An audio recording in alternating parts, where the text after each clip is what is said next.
아무나 못하잖아. 돈이 비싸잖아. 미국의 잔치잖아. 이렇게 얘기했던 거에 딥시크가 쐐기를 박아준 거예요. 두 번째가 더 중요한데 오픈소스 기반으로 오픈됐거든요. 그래서 누구나 가져다 써도 돼. 에이전트나 또 이런 추론형 AI 모델이나 다양한 서비스에 쓰이게 될 거야 라고 했던 게 앞에 더가 붙은 거예요. 더 빠르게, 더 넓게, 더 깊게. 그렇게 된 게 딥시크가 가져다준 모멘텀이죠. 그러려고 하면 AI 팀이 필요하다. 가구를 만드는 회사, 작은 디스플레이 같은 거 만드는 회사, 조명 장치를 만드는 회사, 장난감 왕구를 만드는 회사 얼마나 많아요. 지금 AI 팀을 만들라는 겁니다. 딥시크를 해석하는 제일 좋은 방법은 당장 만들라는 거예요. 더 달려들 거예요. 딥시크 덕분에 인프라 경쟁이 더 불을 붙겠네. 이렇게 생각이 드는 거죠. 이게 더 많은 곳에서 더 넓게 쓰이겠네. 그러면 당연히 더 GPU와 더 HBM이 필요하겠네. 반도체 칩셋 부분은 원래 잘하고 있는 거잖아요. 그러니까 더 잘해야 된다. 더욱더 투자를 해야 되고. 네, 안녕하세요. 티타임 종재 기자입니다. 딥시크 충격이 지금 계속적으로 퍼져나가고 있는데요. 그래서 오늘은 우리가 이 딥시크를 어떻게 대응을 해야 되는지 좀 여쭤보기 위해서 김지현 부사장님을 모셨습니다. 안녕하십니까? 반갑습니다. 네. 저희가 이제 며칠 전에 그 네이버의 하정우 센터장님을 모시고 좀 기술적인 이야기들을 해봤는데 봤습니다. 저도. 네. 어떠셨어요? 인상 깊게 봤죠. 왜냐하면 기술을 아주 그냥 깊게 분석을 하니까 딥시크를 어떻게 더 해석하고 이해를 해야 되는지 이거에 대해서 제대로 알게 됐죠. 네. 그날은 이제 시간 제한도 있고 하다 보니까 전체적인 산업에 미칠 영향이라던가 이 딥시크를 우리가 어떻게 받아들여야 되는지 그리고 함의가 뭔지 이런 거를 좀 못 여쭤본 것 같아요. 맞아요. 그게 중요하죠. 결국은 기술을 열심히 분석하고 연구하는 쪽의 일도 있지만 대다수는 90% 이상은 그 기술을 얻다가 어떻게 써먹지? 그래서 앞으로 세상은 어떻게 바뀌지? 앞으로 기업은 개인은 더 나가서 정부는 어떤 대응을 해야지? 이게 더 핵심이니까 그 대응 방안을 찾는 게 더 중요하죠. 그 말씀은 이 딥시크 충격이 생각보다 전 산업계로 퍼져나갈 수 있다는 말씀이신 건가요? 네, 전 그렇게 봐요. 그러니까 이제 대충 한번 과거를 복기를 해보자고요. 챗GPT가 등장을 한 게 2022년 11월 즈음인가? 네. 그쵸? 그 이후에 2023년도 상반기가 뜨거웠었죠. 그리고 이제 새로운 제2의 페이스북 같은 틱톡 같은 서비스가 나왔나 보구나 라고 생각했는데 기술 발전이 한도 끝도 없이 더 나가서는 챗GPT로 시작돼서 제2, 제3의 파생 서비스가 막 나오기 시작했잖아요. 네. 그러면서 이제 2023년도가 마무리가 됐고 2024년도는 이게 그냥 LLM이라고 불리는 모델을 넘어서서 네. LMM 그리고 LAM이라고 네. 말씀드렸죠. 그래서 이게 단순한 AI 모델 서비스가 그 대화만 하는 그런 챗봇 서비스가 아니라 이미지도 그리고 영상도 만들고 이 파급력이 되게 다양하구나. 심지어는 액션 모델이라고 해서 서비스와 연계를 통해 가지고 에이전트와 같은 서비스를 만들 수 있겠구나가 2024년도였거든요. 네. 그리고 이제 2025년도를 맞이했죠. 그러면서 우리가 이 시장을 이해한 건 AI는 엔진이구나. 이 생태계를 IT 산업계를 움직일 수 있는 하나의 에너지와 같은 자원이라 이제는 인프라는 됐고 이걸 이용해서 어떻게 써야 될까 이제 이 확산이 중요하구나. 그래서 올해 2025년도는 본격적으로 비즈니스 모델이 만들어지고 실제 우리 일상과 우리 산업에서 본격적으로 쓰이는 한 해가 될 것이다. 라고 봤던 게 이제 우리가 바라본 거죠. 그리고 이제 실제 그렇게 움직이고 있고 CES에서도 그걸 관찰을 했고. 근데 딥시크는 또 뭐지? 그러니까 이 연장선상에서 딥시크는 또 다른 변화가 생긴다는 건가? 아니면 이 변화가 더 가속화된다는 건가? 이거를 이해하는 방식으로 딥시크를 이해를 해야죠. 둘 중에 어디 쪽인지 좀 궁금하기도 한데 저희가 올해는 AI 서비스가 쏟아질 것이다. 특히 AI 에이전트라던가 이런 쪽에서 많이 우리가 변화를 체감할 수 있을 것이다라는 예측을 미리 해주셨었잖아요. 근데 거기서 많은 이제 비판들이나 좀 그렇지 않을 것이다는 의견을 갖고 계신 분들이 하나는 좀 너무 아직 비싸다. 그리고 또 하나는 그만큼 기술 구현이 됐나? 그 정도 가격에서 기술 구현은 안 된다. 좀 지금 실험실 레벨이지 아직 일반인들이 쓰기에는 좀 무겁다 이런 느낌이 있었거든요. 거기에 쐐기를 박아준 거예요. 그게 핵심이에요. 네. 그러니까 딥시크를 이해할 때 아마 이 기술이 어쩌고 저쩌고 기존 모델과 다르고 이런 것도 중요하지만 이제 그 의혹 예를 들어 아무리 그래도 아무나 못하잖아. 돈이 비싸잖아. 미국의 잔치잖아. 이렇게 얘기했던 거에 딥시크가 쐐기를 박아준 거예요. 어떻게 쐐기를 박아줬느냐? 더 저렴하게 해도 돼. 두 번째가 더 중요한데 오픈소스 기반으로 모델이 오픈됐거든요. 그래서 누구나 가져다 써도 돼. 모든 걸. 파인 튜닝부터 시작해서. 그러다 보니 이 파급력과 그다음 가속화가 더욱더 붙은 거예요. 그래서 아까 제가 말씀드렸던 2025년도는 에이전트나 또 이런 추론형 AI 모델이나 이런 게 다양한 산업계의 다양한 서비스에 쓰이게 될 거야 라고 했던 게 앞에 더가 붙은 거예요. 더 빠르게, 더 넓게, 더 깊게. 그렇게 된 게 딥시크가 가져다 준 모멘텀이죠. 더 빠르게, 더 깊게.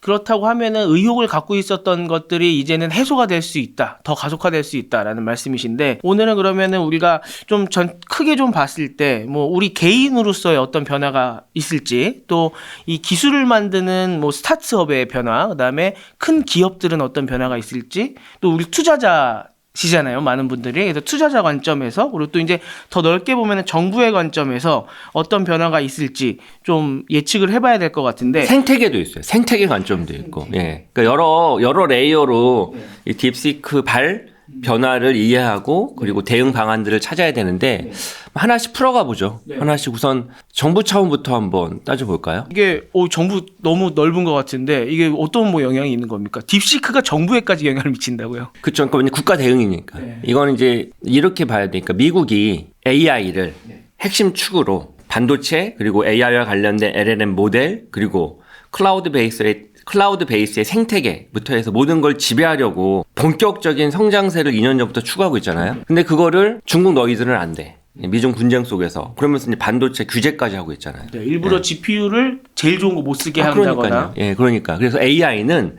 미국을 중심으로 전 세계가 미국의 자원을 그것도 비싼 가격으로 가져다 써야 돼라고 하는 이제 전략으로 움직이고 있었거든요. 그리고 그거를 전 세계가 따라갔던 게 사실인 거고. 근데 중국이 그런 규제 속에서도 아니야, 할 수 있어. 다른 방식이 있어라고 보여줬고. 보여준 걸 또 이게 중요한 게 이게 핵심인데 보여준 걸 그런데 미국처럼 돈 받고 쓰는 게 아니라 오픈소스 기반으로 또 중국이 그 원천 기술을 원래 이제 중국은 잘 보면 한국과 비슷하게 따라가기 팔로우 전략이거든요. 원천 기술은 미국이 갖고 그러면 응용 기술로 그걸 가져다가 서비스를 고도화한 거거든요. 그렇게 나온 게 알리바바, 틱톡 다 그런 서비스 아니에요. 따지고 자율주행도 그렇고요. 그럼요. 예. 그런데 이 AI 모델에 있어서 딥시크가 새로운 걸 보여준 거예요. 근데 그 모델을 오픈소스로 제공한 거거든요. 전 세계에. 그러니까 충격이라는 거죠. 물론 이제 좀 까보면 딥시크가 생각보다 이렇게 비용이 효율화된 건 또 아니에요. 실제 H800, 2000대만 있는 게 아니라 그 R1을 만들기 전 과정에 수많은 시행착오에 많은 비용이 투자됐거든요. 근데 그건 계산되지 않은 거죠. 예를 들면 엔비디아의 A100 모델이 1만 대 이상 정도를 확보를 했고 그걸 기반으로 만들어졌기 때문에 생각보다 비용 구조가 우리가 생각한 것만큼 뻥튀기가 된 건 사실이에요. A100 1만 대를 갖고 있다는 거는 우리나라 웬만한 대기업보다 많이 갖고 있는 거죠. 당연하죠. 그러니까 이제 이게 우리가 오해하는 게 이제 이거 하나만 딱 놓고 보면 딥시크는 아무나 만들 수 있네. 아니, 여전히 아무나 못 만듭니다. 예. 다만 누구나 만들 수 있는 가능성을 보여준 거죠. 근데 누구나 만들려면 적어도 AI 데이터 센터나 GPU와 같은 기본적인 인프라가 뒷받침이 돼야 돼요. 그럼 누가 지원해줘요? 그건 뭐 국가가 죠 진짜 돈 많은 기업 아니면 그러니까요. 기업이 하면 더 할 나위가 없는데 전 세계 모든 기업이 이렇게 할 수 있는 수준이 아니고 한국조차 그렇게 못 하거든요. 그러면 정부가 나서서 그런 인프라를 제공할 수 있는 모멘텀을 만들어줘야죠. 왜? 그래야 많은 기업이든 또 인재들이 모여서 그런 모델을 개발하든 혹은 그 모델 위에 다양한 응용 서비스를 만들든 시발점이 만들어지니까. 그러니까 정부의 할 역할이 있는 거죠. 따지고 보면. 그리고 두 번째로 아까 이야기했던 건 그걸 오픈소스로 제공한 거라고요.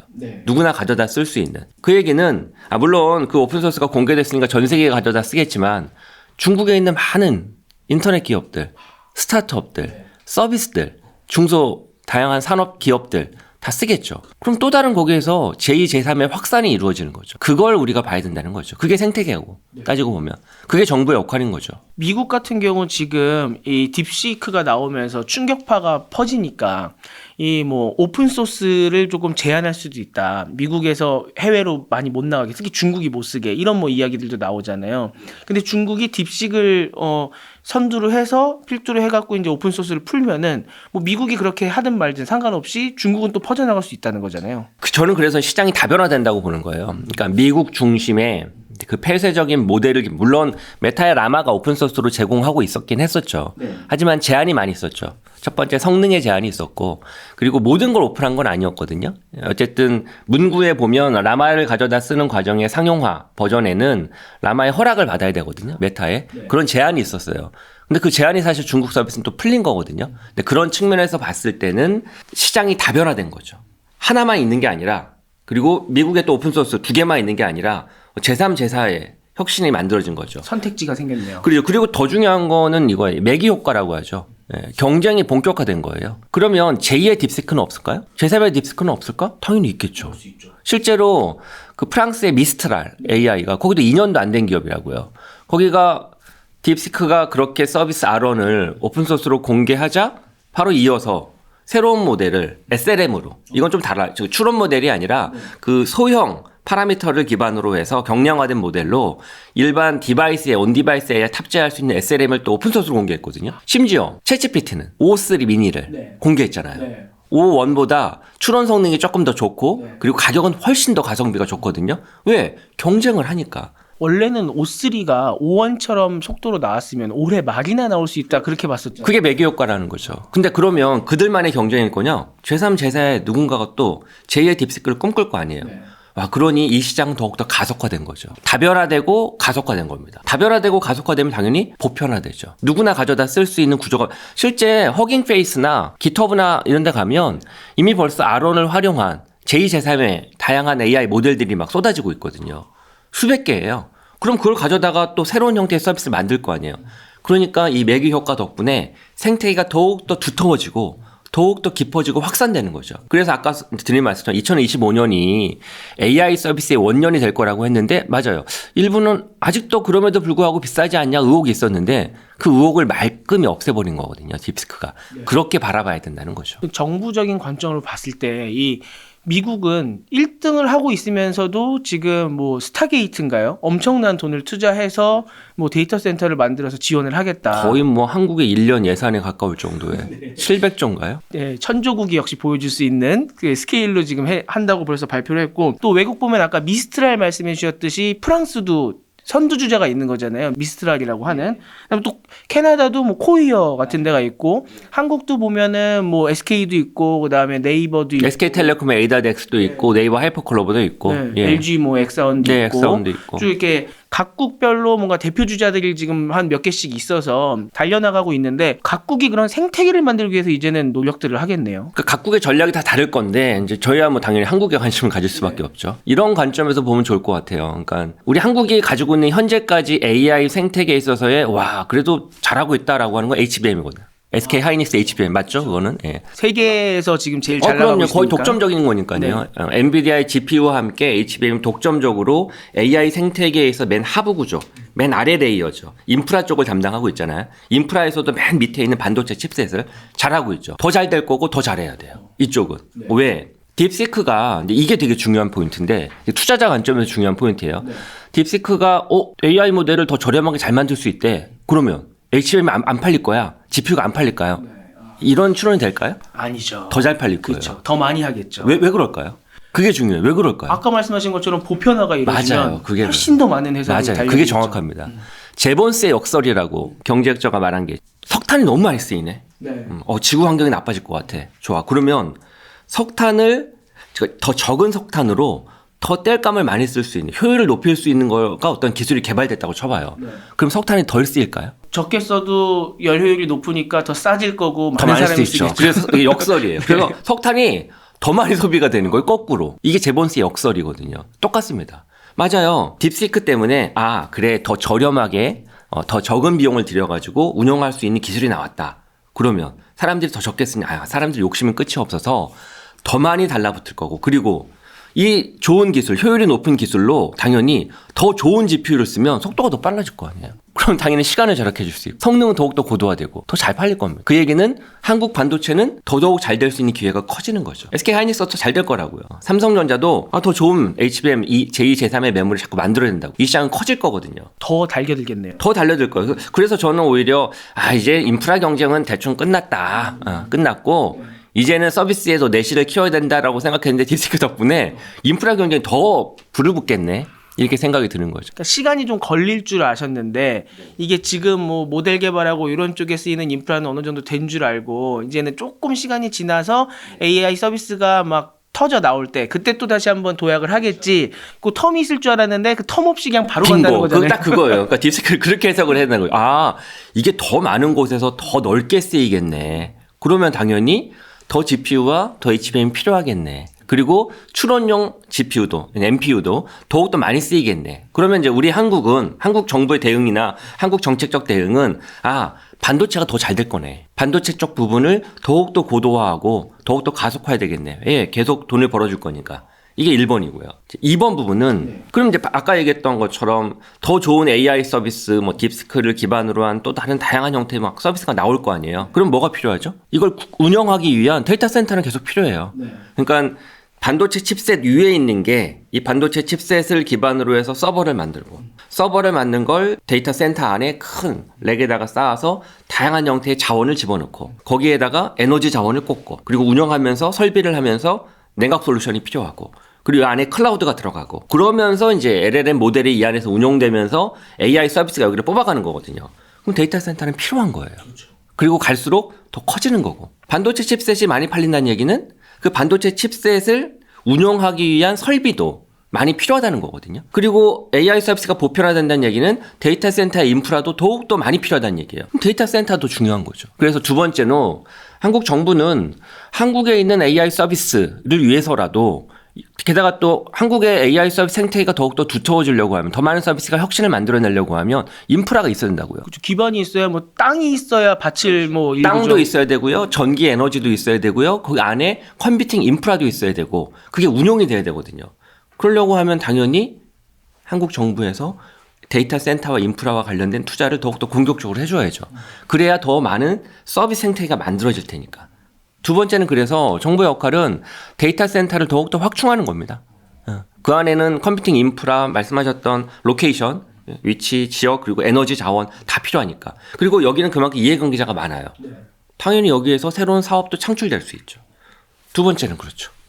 그럼 데이터 센터를 확충해야 되는 이유 면에서는 뭐 우리가 그냥 들었을 때는 야 뭐 아마존도 있고 뭐 마이크로소프트도 있고 구글도 있고 전 세계에 클라우드 많대 뭐 이러잖아요. 근데 지금 AI 서비스를 확장하기에는 그게 지금 부족하다는 말씀이십니까? 당연하죠. 그러니까 이제 이렇게 보셔야 돼요. 자, 데이터 센터는 기존에도 있었어요. AI 서비스 이전에도 데이터 센터는 많아요. 클라우드가 다 데이터 센터에서 운영이 되거든요. 네. 그럼 전 세계 데이터 센터가 아마존, 그리고 구글, 그리고 마이크로소프트 세 군데에서만 운영하느냐? 그렇지 않죠. 데이터 주권이라고 하죠. 예. 네이버도 뭐 갖고 그렇죠. 네이버도 자체적으로 운영해요. 카카오도 자체적으로 운영하고 있고, 우리 국내에도 SK텔레콤을 포함해서 다양한 기업들, KT도 그렇고 데이터 센터를 운영한다고요. 왜? 한국에 있는 정부와 한국의 공공기관과 한국에 있는 전통 기업들, 또 IT 기업들이 해외에 있는 데이터 센터에서 서비스를 이용하는 것도 있지만, 아까 이야기했던 데이터 주권 문제나 데이터 규제나 그리고 속도 문제로 인해서 한국 내 데이터 센터를 이용해야만 하는 경우도 있거든요. 데이터 센터 사업이 있는 거예요. 각 자국이. AI 데이터 센터도 마찬가지죠. AI 모델을, 딥스크 같은 오픈소스로 제공되는 모델을 독자적으로 각 기업들이 가지고 있다 생각해봐요. 버티컬 LLM이죠. 버티컬 LLM을 운영하려면 그걸 마이크로소프트에서 운영하는 게 아니잖아요. 자체 서버에서 운영해야 되잖아요. 그 서버가 있는 게 데이터 센터거든요. 사업이 있죠, 그만큼. 그러다 보니 AI를 잘 운영하기 위한 인프라, 데이터 센터는 글로벌 서비스 일부를 이용하는 것도 있죠. 파운데이션 모델 같은 거 갖다 쓰는 것도 있지만, 아까 얘기했던 딥시크 같은 오픈소스가 늘어나면 각 기업들이 자사만의 버티컬 LLM을 운영해야 될 거 아니에요. 그걸 클라우드 데이터 센터, 퍼블릭 데이터 센터에서 운영하지 않거든요. 그럼 당연히 한국에 있는 데이터 센터가 필요하죠. 그래서 정리를 하면 AI 데이터 센터는 기존 데이터 센터보다 규모가 훨씬 클 것이다. 2번, 당연히 CSP3사, 하이퍼스케일이라고 하는데, 그런 MS, 마이크로소프트, 구글, 아마존 등의 클라우드에서 제공되는 LLM 말고 각 기업들이 독자적으로 운영하는 LLM을 위해서도 한국에 더욱더 많은 AI 데이터 센터가 필요하다. 그건 한국에 있는 관련된 기업들이 투자를 해야 되는 거죠. 그리고 세 번째, 그런 서비스를 운영하는 과정에는 당연히 정부가 나서서 그 시스템을 함께 운영할 수 있는 인프라를 구축할 수 있는 정책적 지원이 필요하다. 왜?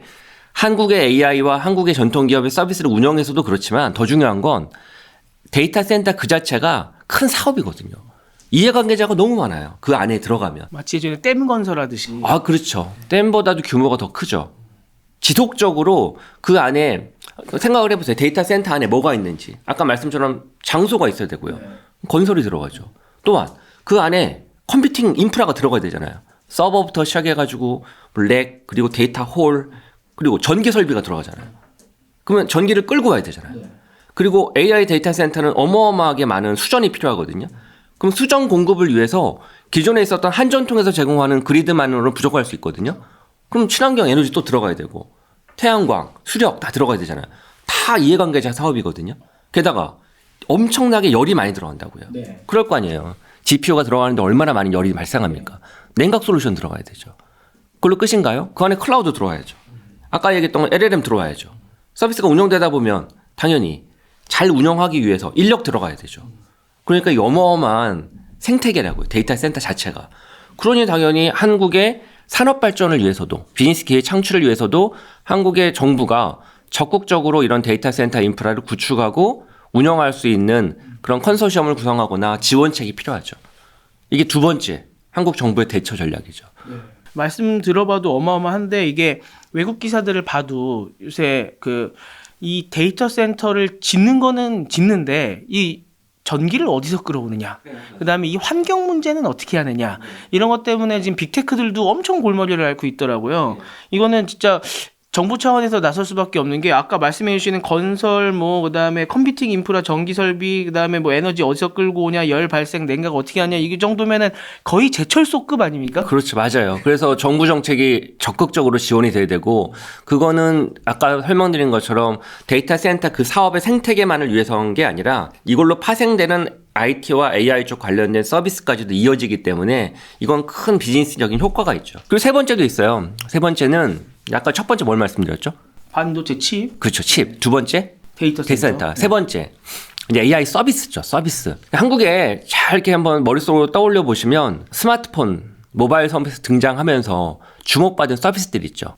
떠올리시죠? 한국의 서비스들. 네, 카톡부터 시작해서 그렇죠. 카카오티, 쿠팡, 토스, 네. 있죠. 배달의 민족, 당근마켓 되게 많잖아요. 예.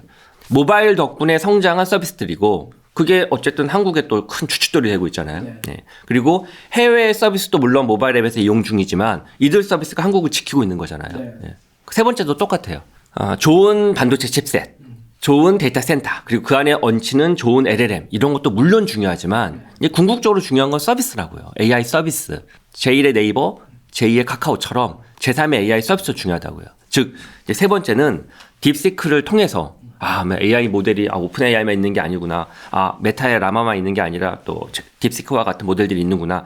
모델 개발에만 누군가는 이제 열심히 모델 개발에 싸우는 사람들이 있겠죠. 그거 말고 한쪽 편에서는 빨리 가져다 써야겠다. 더 효율화됐네. 우리 입맛에 맞게끔 다 최적화하고 고칠 수 있네. 더 저렴하게 운영할 수 있네. 우리 산업의 특성에 맞게끔 차별화해가지고 남들한테 주도권 뺏기지 않고 우리만의 LLM을 만들 수 있네. 가져다가 빨리 우리 AI 서비스를 만들어야죠. 다양한 산업계에서 다양한 서비스를 만들 수 있는 모멘텀이 만들어진 거거든요. 예전에는 오직 오픈 AI 챗GPT만 써야 돼. 네. 그걸 가져다가 쓰려다 보니 비용은 너무 비싸. 보안 문제가 있어. 어쩌고저쩌고. 다른 대안은 없어. 다른 대안을 찾다 보니까 막 배보다 배꼽이 커져가지고 이거 도입하는 게 맞아. 이런 걱정이었는데 딥시크가 사실 그 부분에 대한 우려를 최소화시켜 준 거거든요. 그러니까 당연히 AI 서비스를 오히려 더 빨리 만들 수 있는 기회가 마련된 거죠. 빨리 싸게. 빨리 더 싸게 우리만의 것으로. 그럼 빨리 이제 AI 서비스를 만들어서 그 방안들을 찾아야죠. 서비스만 있는 게 아니에요. 서비스만 있는 게 아니라 우리 한국의 최대 장점은 제조업이죠. 네. 한때 우리 레인콤의 아이리버라는 브랜드도 있었고 예. 그랬죠. 네. 예. 또 내비게이션도 그렇죠. 세계 1등이었고. PMP도 네. PMP도 우리나라가. PMP도 그러면 디지털 카메라도 네. 그랬잖아요. 예전에. 컴퓨터도 사실 또 초반에 현주 컴퓨터, 삼보 컴퓨터 그랬었고. 예. 그런 것좀 디바이스의 강국이잖아요. 그 디바이스에 다 AI가 얹힐 수 있거든요, 이제. 그리고 그거를 앞서 잠깐 설명드렸던 SLM, 작은 AI 모델이 이 디바이스에 들어가게 되면 이 디바이스 성능은 더욱더 고도화되고 편의성과 가치는 더욱더 증대되거든요. 그런 면에서 많은 제조업체들이, 중소제조업체 얼마나 많아요. 이제 본격적으로 좀 더 값싸게 그리고 우리 디바이스에 최적화될 수 있는 AI 모델을 가져다가 뭔가 실험해 볼 수 있네? 이게 마련된 거거든요. 아까 얘기했던 미스트라 AI도 그런 걸 오픈했고, 그리고 또 경량화된 딥시크 모델들이 되게 많거든요. 근데 그 모델 중에 경량화된 모델은 디바이스에 탑재해가지고 테스트해 볼 수 있다고요. 그런 것들을 시도할 수 있는 기회가 생긴 겁니다. 그런 면에서 보면 세 번째, AI 서비스를 그게 막 소프트웨어가 됐든 앱이 됐든 웹이 됐든 아니면 디바이스에 얹히는 거가 됐든 그런 것들은 이제 빨리 찾아봐야 됩니다. 그걸 정부가 더욱더 적극적으로 지원해줘야 되고. 이 모바일 시대에도 말씀 주셨던 것처럼 우리나라가 당시 기사들 지금 떠올려 보면은 모바일 앱 만드는 데에서도 뭐 개발자가 뭐 세계 뭐 3, 4위 뭐 이런 기사들 많이 봤던 것 같고요. 그다음에 모바일 이제 소비에서도 우리나라가 경제 규모가 굉장히 컸어서 막 구글 같은 경우도 우리나라 개발자들 잡고 우리나라 시장 잡으려고 일부러 무슨 캠퍼스 구글 이런 거 만들어서 막 스타트업 지원도 해주고 또 우리나라도 무슨 창조경제혁신센터 같은 걸 지어서 이제 지역별로도 뭐 육성을 하고 또 무슨 팁스 같은 거 만들어서 투자도 이제 정부에서 매칭 펀드도 만들고 VC 육성도 하고 생태계를 만들려고 노력을 많이 했었잖아요. 그래서 결국 말씀하셨던 것처럼 되게 좋은 그래도 모바일 회사들이 많이 나와서 지금 한 10몇 년 지나고 나서 보니까 모바일 기반 회사들이 이제 대기업에 다 올라가 있을 정도로 이렇게 뭔가 경제의 체질이 개선이 됐었잖아요. 그게 지금 다시 한번 AI로 시작되는 게 딥시크가 가속화시키고 있고 분명하게 보여줬다라는 거죠. 아, 정확하게 보셨어요. 딥시크란 이제 그런 모델을 보면서 우리가 이제 염두에 둬야 되는 건 각자 기업도 그렇고 정부도 그렇고 개인도 그렇고 염두에 되는 건 이 모델 자체에만 너무 깊게 들어가지 말고, 그러니까 누군가는 그 모델을 우리도 한번 모델 개발해봐야지 이런 쪽이 있고, 중요한 건 생태계 전반을 봐야 된다고요. 그래서 아까 제가 레이어를 나눈 거예요. 맨 밑에 이제 인프라가 있고, 그 위에 얹히는 클라우드의 LLM이 있고, 그 다음에 소위 말하는 FMOPS라고 해서 이걸 가져다 쓸 수 있는 다양한 형태의 솔루션 툴이 있고, 그 다음 맨 위에 AI 서비스가 있는 거거든요. 이거 딥시크에만 모델에만 집중해야 될 게 아니라 여러 요소를 다 봐야 되는 거죠. 그런 면에서 보면 저는 이제 모델은 이렇게 다변화되고 있구나, 가속화되고 있구나, 됐고, 그럼 어떻게 가져다가 서비스는 어떻게 쓸까? 디바이스는 어떻게 얹히지? 그리고 그걸 가져다가 데이터 센터 인프라는 어떻게 하지? 반도체 칩스는 어떻게 하지? 이렇게 나눠서 해석을 해야 된다는 거죠. 그런 측면에서 정부의 역할이 말씀처럼 되게 중요하죠. 모바일이 그랬던 것처럼 따지고 보면. 사실 그 기억이 나요. 이제 이거는 정부의 입장보다도 이제 약간 사회 저변의 인식 문제인데 2000년대 초반에도 닷컴 버블론 막 있으면서 한국에서 그런 기사 많이 봤거든요. 금융권에 있는 사람이, 투자 쪽에 있던 사람이, 큰 대기업에 있던 사람이 나와가지고 스타트업에 들어간대. 그런 거 많이. 그렇죠. 그거 좀 신문 기사에서도 신문 기자들도 그런 거 발굴하려고 노력 많이 해요. 예. 그리고 제 기억으로도 그 당시에 언론사에 있는 신문 기자님들도 포탈에 많이 왔거든요. 막 이렇게. 창업하신 분도 계세요. 창업도 있죠. 대학생들도 창업한 분도 많고. 왜? 이 컴퓨터 기반의 웹이 새로운 생태계를 만든대. 이러면서 막 쏟아져 들어왔거든요. 기회의 땅이다. 맞아. 근데 AI는 전혀 그런 소리가 안 들려요. 잘 안 들려요. 별로 없어요. 그게 결국 사회 인식의 문제거든요. 그러니까 이제 중국의 딥시크는 한국의 그때 25년 전처럼 그런 문화가 있는 거예요. 돈이 있고 자본이 있고 이런 사람들이 깃대를 세우면 많은 인재들이 모여드는 거죠. 원래 아니었으면 그냥 작은 전통 기업이나 어디 가가지고 그냥 흩어뿌려져가지고 뭔가 다른 일을 하려던 사람이 꿈과 희망을 가지고 이렇게 들어오는 거거든요. 딱 25년 전 한국이 그랬거든요. 근데 지금 AI가 이렇게 막 생태계를 만들고 이런 분위기 속에서도 그런 게 별로 안 보이거든요. 원래는 IT 기업에 이제 그 형님뻘인 네이버나 카카오나 더 나가서 이제 최근에 모바일 앱과 주목받는 토스나 배달의 민족이나 아니면 이제 금융이나 혹은 뭐 우리 전통적인 한국인 대기업에 있는 많은 사람들이 나와가지고 창업도 하고 막 이러면서 했던 분위기가 사실은 딥시크가 그런 분위기 속에서 만들어졌다고 보거든요. 그런 분위기가 없는 거죠. 생기가 사라진 거죠. 그런 면에서는 정부 역할도 중요하고 사회 인식 저변도 되게 중요하죠.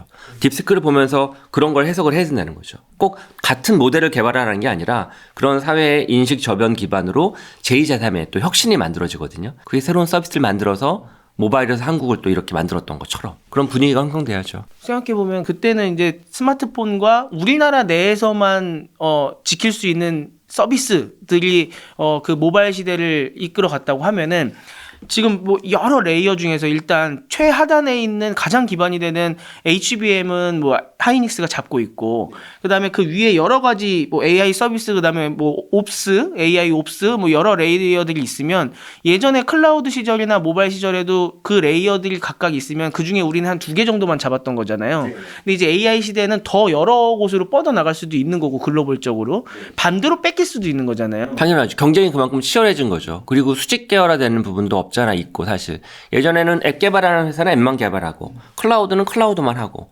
뭐 소위 말하는 옵스 이쪽 오퍼레이션 시스템 만드는 쪽 SI는 SI만 하고, 층이 다 계층 나눠져 있거든요. 근데 지금은 약간 수직 통합화되는 거 부분도 없잖아 있어요. 예를 들면 딥식은 데이터 센터를 직접 운영해요. 직접 구축을 해서. 구축도요. 예, 이거 대단한. 왜 본인 것들이 워낙 많이 쓰이니까 본인들이 구축해서 운영을 한다고 하더라고요. 이것도 대단한 거죠. 따지고 보면. 그래서 수직 계열화가 되고 있는 것도 사실이긴 해요. 심지어 딥스 같은 경우에는 이제 눈여겨봐야 될 게, 창업자의 인터뷰를 보면 우리의 목적은 AGI다. 그러니까 딥스 같은 모델을 잘 보면요, 이렇게 해석을 해야 돼요. 모델을 개발했잖아요. 그리고 모델을 개발해서 모델만 파는 게 아니라 오픈소스 제공하잖아요. 메타의 라마도 비슷하거든요. 그게 아니라 챗GPT처럼 서비스를 개발해서 런칭을 했거든요. 그 얘기는 B2C 대중 서비스를 제공하고 있는 거예요. 그렇죠. 이건 B2B 쪽에 가깝거든요. 엔진 쪽이고, 엔진을 만들어서 실제 자동차를 운영하는 거에서 파는 거랑 마찬가지예요. 챗GPT 같은 딥식 서비스 운영하고 있거든요. 왜 그럴까요, 그럼? 데이터 때문에 그런 거예요? 맞아요. 이게 핵심은 이제 여러 가지 얘기가 있는데, 딥식을 만들기 위해서 적은 비용은 들었지만 사실은 까보니까 생각보다 큰 비용일 수 있다. 1번. 2번. 실제 데이터를 고도해, 그게 아니라 챗GPT에 있는 걸 증류해가지고 데이터를 뺏어와가지고 이렇게 만든 것이다. 네. 여러 가지 평들이 있죠. 근데 평가자라 할 수만은 없는 건, 그게 옳든 그르든간에 떠나가지고 어쨌든 남들이 하지 못하는 걸 만들어냈으니까. 근데 이 모델을 고도화해가지고 팔아야지 이런 목적이 아니라 AGI를 만드는 게 꿈이라고요. 근데 AGI를 만들려고 하면 절대적으로 필요한 게 많은 사람들이 쓰게끔 해야 돼요. 왜? 그래야 데이터가 계속 생성되어서 AGI로 가는 길이 빨라지거든요. 챗GPT도 그걸 한 거예요. 무료로 서비스를 오픈하고, 근데 도저히 충당이 안 되니까 유료로 운영하기도 하고, 그리고 비즈니스 모델을 위해서 API를 제공하면서 그걸 기반으로 또 유료 사업을 하고, 그러면서 무료 서비스 사용자를 대상으로 데이터를 확보함으로써 챗GPT가 더욱더 빠른 AGI로 가는 길을 만들었던 것처럼 딥스크도 비슷하게 가는 거거든요. 다른 전략으로는 이제 오픈소스로 공개했다는 점이죠, 모델을. 그리고 딥식은 더 저렴한 서비스로 제공하면서 그걸 기반으로 사용자를 막 확보하고 있는 거거든요. 다만 이제 다른 관점에서 우려는, 미국의 챗GPT도 우려지만 왜 우리 데이터를 가져가는 거니까. 중국은 데이터 규제 부분에 있어서는 더욱더 전향적이죠. 네. 미국보다 우리가 조금 더 믿기가 조금 힘든 그런. 예. 그러다 보니 우리의 데이터가 어떻게 쓰일지 모르다 보는 걱정이 있잖아요. 예. 하지만 그럼에도 불구하고 싸니까, 공짜니까 또 쓰는 많은 사람들이 있겠죠. 그러면 그걸 기반으로 더욱더 빨리 AGI로 가겠죠. 그걸 목표로 하고 있거든요. 따지고 보면. 그래서 투 트랙으로 가고 있는 거거든요. 이제 그 시장을 바라보면서 우리 개인도 이거를 어느 정도 목적으로 어디까지만 써야 될까, 이런 툴의 선택도 되게 중요하죠. 그러니까 시장이 이렇게 급변하고 있습니다. 최근 시장은. 말씀 들어보니까 이 삼국지 좋아하시는 분들은 뭐 게임을 하시거나 영화 뭐 드라마를 보시거나 하면은, 이게 어느 정도 전쟁까지는 보급 라인이 있잖아요. 보급 라인을 유지를 하면서 보급을 받으면서 전쟁을 하는데, 너무 대규모 군대가 동원이 되거나 장기화되면은 쳐들어간 다음에 거기서 농사지어서 자급자족하면서 이렇게 싸우거든요. 지금 딥시크 같은 경우도 오픈 AI가 하고 있는 거 보면서 빠르게 따라가서 지금까지는 막 치고 들어갔는데, 이거 앞으로는 AGI까지 만들려면 장기화될 거고, 자기네들도 뭔가 자기네들 거를 구축을 해놔야 AGI까지 갈 수 있으니까 농사 지으면서 전쟁하겠다는 거잖아요. 우리는 그 농사에 있어서 얼마나 이용될 것이냐를 또 개인도 잘 판단해야죠. 네, 어떤 서비스를 어디까지만 쓰고, 네, 어떤 툴을 바꾸는 게 낫겠고, 네, 유료는 어디까지 이용하는지를 개인이 잘 판단해야죠. 근데 그만큼 레이어가 지금 수직 통합화되고 있다는 거예요. 예전에는 각각의 레이어가 서로 다른 영역이었는데, 지금은 막 이렇게 쓰고 저렇게 하고 막 수직 통합화되고 있기 때문에 전체 레이어를 보면서 한국에 있는 기업도 그리고 정부도 대처 전략을 잘 세워야죠. 우리는 어떤 레이어까지 어떤 방식으로 접근할 것인지, 이런 부분을. 네. 그래서 아까 제가 맨 아래에 있는 인프라 쪽에 있는 칩셋과, 그리고 그 위에 있는 데이터 센터, 그리고 이제 LLM 모델, 그 다음에 세 번째로는 FMOps, 맨 마지막 서비스가 있다. 이제 서비스와 디바이스 부분은 어쨌든 맨 마지막에 빛을 발하는 부분이라 근데 그게 더욱더 가속화되고 보편화되고 다변화되고 있으니 적극적으로 대응을 더 서둘러야 된다. 그 말씀을 드린 거고 이제 맨 아래에 있는 반도체 칩셋 부분은 원래 잘하고 있는 거잖아요. 그러니까 더 잘해야 된다. 더욱더 투자를 해야 되고 그리고 더 시장이 커질 거니까 더 많은 기업의 참여를 더 늘려줘야 된다. 특히 추론용 칩셋. 우리는 이제 메모리 반도체 영역에서 강자인데 시스템 반도체 쪽은 약자거든요. 따지고 보면 그런 면에서 CPU나 GPU까지는 아니어도 NPU, 추론용 AI 칩셋과 관련된 부분은 시장이 롱테일로 있으니 그 부분은 많은 또 제조업체들한테 기회가 될 수 있다. 이 말씀을 드린 거고 데이터 센터는 다르다. 규모가 워낙 크고 많은 이해관계가 달려있고 생태가 되게 두텁기 때문에 이건 정부 차원에서 적극적인 정책적 지원이 필요하다. 이렇게 이야기한 거죠. 데이터 센터는 마치 뭐 전투기나 우리나라에서도 뭐 원자력 발전소처럼 우리나라에서 일단 이걸 구축한 경험이 있고 잘 운영한다는 걸 보여줘야 또 보여주고 나면은 해외 진출할 수도 있는 거잖아요. 그럼요. 글로벌로도 갈 수 있죠. 특히 뭐 당연히 미국이나 이런 쪽까지 못하지만 중동 사우디가 됐든 혹은 베트남부터 시작해가지고 인도네시아, 인도부터 시작해서 또 다양한 나라로 확장할 수 있는 거기 때문에 한국에서 사실 이미 데이터 센터를 한국에서 오랫동안 운영한 경험이 있거든요. 그 노하우를 기반으로 플러스 AI 데이터 센터를 더욱더 뾰족하게 기술 솔루션을 확보하면서 운영 노하우를 가지고 글로벌로 확장할 수도 있죠. AI가 이제 점점 보편화되고 나면은 더 많은 나라가 이 데이터 센터를 자국화하려고 할 테니까 또 거기에 있어서 건설을 해줄 수도 있는 거고. 당연하죠. 그게 결국은 그 데이터 센터와 관련된 파생 비즈니스가 되게 크거든요. 아까 얘기했던 건축과 토목이 들어가는 것이고 따지고 보면 더 나가서 그 안에 각종 설비는 컴퓨팅 인프라 설비뿐만 아니라 에너지 설비도 들어가고 한국은 또 에너지 강국이지 않습니까? 따지고 보면 SK가 가지고 있는 또 다양한 형태의 에너지 사업도 있고 그런 측면에서 보면 종합적인 사업이죠. 데이터 센터는. 저번에도 그 하정우 센터장님이 선단이 간다 뭐 이렇게 말씀해 주셨는데 선단, 군단 뭐 이렇게 쫙 가는 느낌으로. 그러면 좀 그 아까 기기 제조업 쪽 말씀해 주셔서 스타트업이라던가 좀 일반 기업 입장에서도 보면 재밌을 것 같은데 이게 우리가 제조업이 강하다 보니까 아까 말씀해 주신 뭐 아이리버라던가 아니면은 뭐 MP3, PMP 이런 것들도 우리가 그냥 뭐 CD 플레이어 이런 거 쓸 때는 그냥 하나 CD 플레이어 음악만 듣다가 이게 디지털화 되는 과정에서 아이폰까지 가는 중간 지점들에서 우리나라가 새로운 기기, 재밌는 기기들로 글로벌에서 재미를 많이 봤잖아요. MP3를 작게 만들기도 하고 PMP로 영상을 보게 만들기도 하고 근데 AI도 예전부터 이제 폼팩터 디바이스 말씀 많이 해주셨는데 스마트폰에서 뭔가 AI에 딱 맞는 폼팩터가 나오는 그 중간 과정에 되게 아이디어가 무궁무진한 재밌는 상품들이 많이 나올 수 있잖아요. 그런 쪽에서도 또 도전을 해볼 만 하겠네요. 그렇죠. 그러니까 이제 이렇게 해석을 하면 되죠. 뉴 디바이스, AI를 품은 새로운 형태의 기존에 없었던 새로운 디바이스를 만드는 것도 한 형태고요. 네. 뭐 예를 들면 교육용 왕구가 됐든 아이들이 가지고 노는 인형이 됐든 소셜봇이 됐든 뭐 이런 쪽에서도 뉴 디바이스를 만들어서 이 뉴 디바이스가 새로운 가치와 경험을 제공하는데 AI가 스며들므로 인해서 과거에 한계 가질 수 없었던 부분을 제공할 수 있으니까 이것도 기회고요. 두 번째는 기존에 있었던 디바이스에 그 디바이스 안에 AI가 들어감으로 인해서 기존 디바이스가 가지고 있었던 아쉬움과 단점 부분을 극복해 줄 수도 있죠. 그러니까 양쪽 다 기회라고요. 따지고 보면. 그 부분이 향후에 우리 제조업 강국인 한국에서 다양한 중소 제조업체들이 혹은 스타트업들이 해볼 수 있는 가능성이 만들어졌다고 봐도 되죠. 예.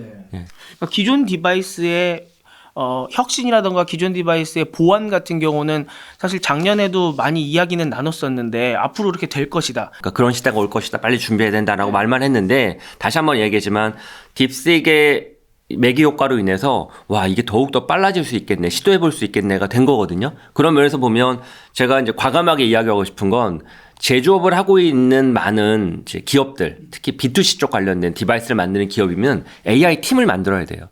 이제 AI 팀을 만들어서 두세 명이라도 만들어서 그 공개된 딥시크와 같은 오픈소스 모델, 미스트라 AI의 SLM 이런 것들 오픈소스 SLM을 가져다가 한번 집어넣어 봐야 된다고요. 우리 디바이스에 집어넣어서 뭘 해볼 수 있는지 어떤 가능성이 있는지 이런 것들을 타진해보는 그런 TF를 운영을 하는 게 지금 당장 필요하다고 봅니다. 그러니까 그런 시대가 올 것이다. 빨리 준비해야 된다라고 말만 했는데 다시 한번 얘기하지만 딥식의 매기 효과로 인해서 와 이게 더욱더 빨라질 수 있겠네. 시도해 볼 수 있겠네가 된 거거든요. 그런 면에서 보면 제가 이제 과감하게 이야기하고 싶은 건 제조업을 하고 있는 많은 이제 기업들, 특히 B2C 쪽 관련된 디바이스를 만드는 기업이면 AI 팀을 만들어야 돼요. 이제 AI 팀을 만들어서 두세 명이라도 만들어서 그 공개된 딥시크와 같은 오픈소스 모델, 미스트라 AI의 SLM 이런 것들 오픈소스 SLM을 가져다가 한번 집어넣어 봐야 된다고요. 우리 디바이스에 집어넣어서 뭘 해볼 수 있는지, 어떤 가능성이 있는지 이런 것들을 타진해보는 그런 TF를 운영을 하는 게 지금 당장 필요하다고 봅니다. 지금은 개발팀이 없는 기업이 없을 거잖아요. 다들 있잖아요. 그것처럼 AI 팀도 나중엔 당연히 있어야 된다는 거죠. 당연하죠. 예를 들면 그냥 항상 마이크를 만드는 회사, 이 마이크, 가구를 만드는 회사, 저는 좀 오버해서 해석하면 아니면 작은 디스플레이 같은 거 만드는 회사, 조명 장치를 만드는 회사, 카메라를 만드는 회사 되게 많잖아요. 드론을 만드는 회사부터 시작해서 장난감 왕구를 만드는 회사 얼마나 많아요. 지금 AI 팀을 만들라는 겁니다. 당장 두세 명이라도. 그래서 뭘 해볼 수 있을지를 실험적으로 자꾸 이거저거 해봐야 된다고요. 그렇게 혁신적인 생각을 해봐야 최소한 1년 정도 지나서 되든 안 되든 뭔가 방안을 찾는 거지 계속 머릿속으로만 경영진이 뭐 딥시크 왔대 뭐 공부하고 뭐 기술이 새로운 거래 아무 의미 없어요. 지금 이제 딥시크를 해석하는 제일 좋은 방법은 이제 뭔가 해볼 수 있는 가능성이 생겼구나 당장 만들라는 거예요. 그리고 뭔가 해보라는 거예요. 손해가 아니라 오히려 그걸로 인해서 회사가 2배, 3배 성장할 수 있는 가능성과 가치를 만들 수도 있고 아닐 수도 있고 근데 아닐 수 있어도 상관없어요. 왜? 아니면 우리는 우리 길만 간다. AI 들여다보지도 않는다. 그걸 선택하는 것도 방법이죠. 그 결론이라도 빨리 내다. 결론이라도 제일 나쁜 건 뭐 왔대? 배웠어. 또 내일 모레 또 뭐 새로 나왔 또 배웠어. 예를 들어 7월 달에 또 뭐가 또 제2의 딥시크가 나왔 또 배웠어. 무슨 소용이에요? 회사에 무슨 아무런 가치도 없어. 오히려 혼란만 가중돼요. 열심히 일하는 사람들한테도 더 그게 복잡하다고요. 그거 어쩌란 말이야, 그래서. 근데 그러려면 지금은 제가 작년까지만 해도 이런 얘기 안 들었잖아요. 심지어 CES 갔다 오고서도 이런 얘기 안 들었거든요. 당장 만들라고 그런 얘기 안 했거든요. 그건 좀 시간이 걸린다. 근데 딥시크 보니까 당장 AI 팀 만들어서 뭘 해볼 수 있을지를 찾아보는 게 제일 중요한 시급하게 해야 될 의사결정입니다. 그리고 자기가 못 찾더라도 그거를 팀을 운영해본 경험이 있고 팀이 뭔가를 계속적으로 시도해본 경험이 있어야 남들이 정답을 발견했을 때 빨리 따라갈 수라도 있는 거잖아요. 근데 그게 경영진의 머릿속에서 뭐 배우는 것만으로는 부족하다는 거죠. CS에서 뭐가 나왔대. 배워서. 딥시크 나왔대. 또 기술을 뭐 배웠어요. 용어도 막 복잡해요. 뭐 추론이 어쩌고 아론이 어쩌고 막 무슨 의미가 있냐고요. 이제는 해봐야 된다고요. AI 팀을 지금 당장 만드시는 게 중요하다라는 정말 이렇게 강력하게 말씀하신 건 처음인 것 같고 특히나 작년 한 초중반 정도에는 조금 더 관망해봐도 된다. 제가 그렇게 얘기했죠, 솔직히. 근데 자, 예를 들면 지금 딥시크 나온 지 한 일주일 됐나요? 퍼플렉시티에 아론이 들어갔어요, 이미 벌써. 아론이 이미 들어갔어요.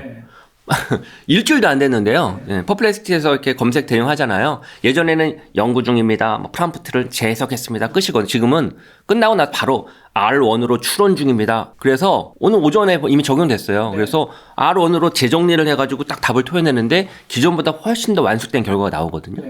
R1을 적용했어요. 마이크로소프트 애저에 R1이 들어갔어요. 메타가 밝혔어요. 라마 버전 오픈소스에 아론 알고리즘을 검토하겠다고. 아마존의 베드럭에 아론이 들어갔어요. 엔비디아가 님이라고 제가 기억나시죠? 님 에이전트 개발하는 툴 개발했다고 그랬잖아요. 거기에 아론을 적용하겠다고 이게 아론이 나온 지가 지금 막 세상에 막 선보이면서 막 주목받는 일주일도 안 됐는데 벌써 이들 기업이 아론을 적용하고 있다니까요. 이렇게 속도가 빨라요. 이 큰 기업들이. 근데 이 작은 기업들이 성장하고 생존하려면 계속 배우기만 할 건가요? 이제는 뭘 적용해봐야 된다고요.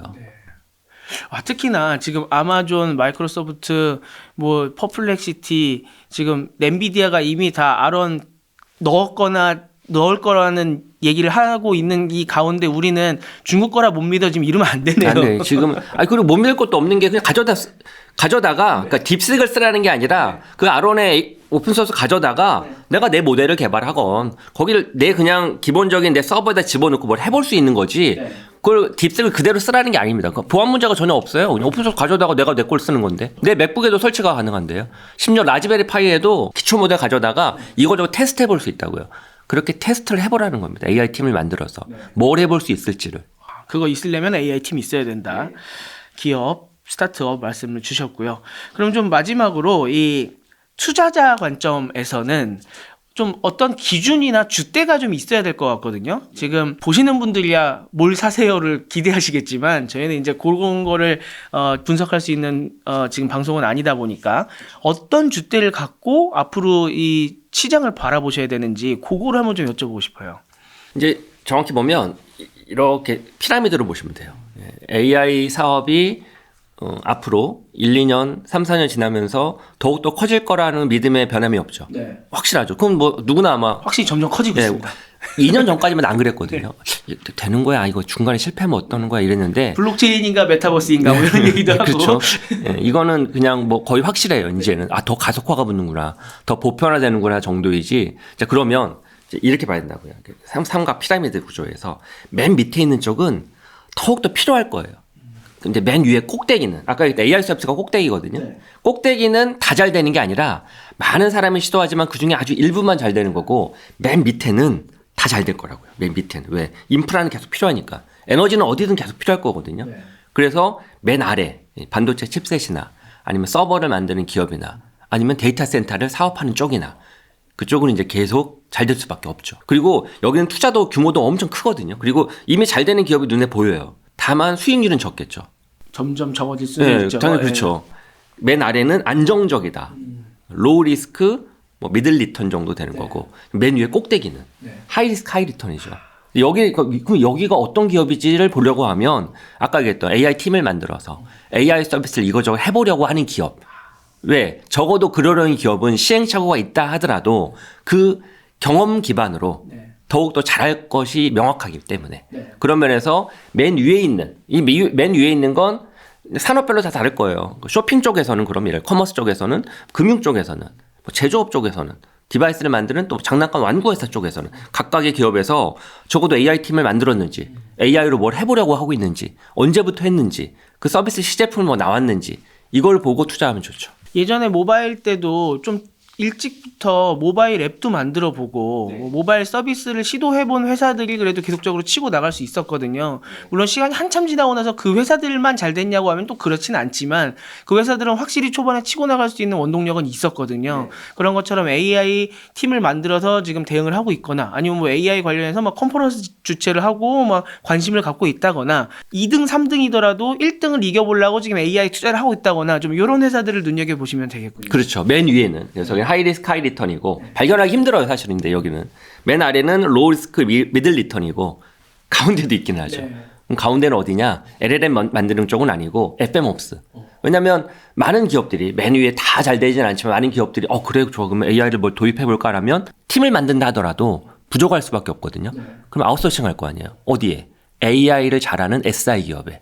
그럼 우리 국내에 솔루션 회사 중에서 AI를 필두로 뭔가 막 솔루션도 해보고 뭐 구축도 해보고 이런 데가 있을 거거든요. 예, 그 몇 군데가 있거든요. 거기죠. 떠올리시긴 하겠지만 이게 섣불리 얘기할 수가 없기 때문에 그러니까 SI 기업도 우리나라 특히 많잖아요. 그 중에서도 AI에 특화된 적어도 한 3년 전부터 선행적으로 AI와 관련된 모델까지는 아니어도 모델을 가져다가 오케스트레이션도 해보고 LLM 옵스 뭐 이런 걸로 다양한 솔루션을 만들고 있는 기업들, 그들 기업을 눈여겨봐야죠. 네. 오늘 굉장히 귀중한 팁을 들은 것 같고요. 그러면 이게 뭐 당연히 예측할 수 없고 우리 딥시크도 예측은 못했습니다만 앞으로 요 경쟁들이 너무 멀게는 많이 얘기했으니까 좀 단기간 내에 이 시장이 좀 어떻게 흘러갈지 마지막으로 좀 한번 예측을 좀 여쭤볼게요. 적어도 올 상반기 중에는 이제 추론용 AI 서비스는 거의 보편화될 것 같아요. 우리 지난번에 추론과 학습이 좀 다른 걸 말씀드렸었죠. 예. 학습한 다음에 이제 광의적 의미의 추론, 그다음에 또 그 협의적 의미의 추론 이렇게 양쪽으로 말씀드렸나요? 네, 그 자세하게는 잘 모르겠네요. 한번 짚고 넘어갈까요? 일반적으로 기학습된 LLM AI 모델을 그냥 쓸 때는 추론이 들어가긴 해요. 근데 이거는 이제 광의적 의미의 추론이고 제가 말하는 추론은 아주 깊게 들어가는 거예요. 깊게 들어가는 추론은 본인이 내 프롬프트를 가지고 쭉 찾아가지고 화면에 딱 출력 정보만 제공하는 게 아니라 얘가 기다려봐 나한테 기다려봐 나 좀 더 생각해볼게 이게 추론이에요. 그러니까 생각해볼게 그러면서 잠깐만 이걸 더 잘하려고 하면은 검색을 더 해볼까? 아니야 이걸 더 잘하려고 하면 내가 다른 LLM한테 뭘 물어보는 게 나을까?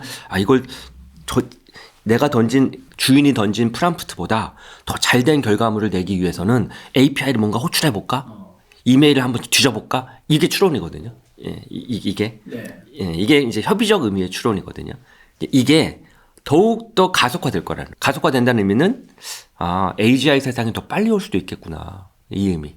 첫 번째 그래서 올해 이제 상반기 때 우리가 이제 주목해서 봐야 될 전망은 추론형 AI 서비스가 보다 빠르게 다양한 곳에 쓰이겠구나.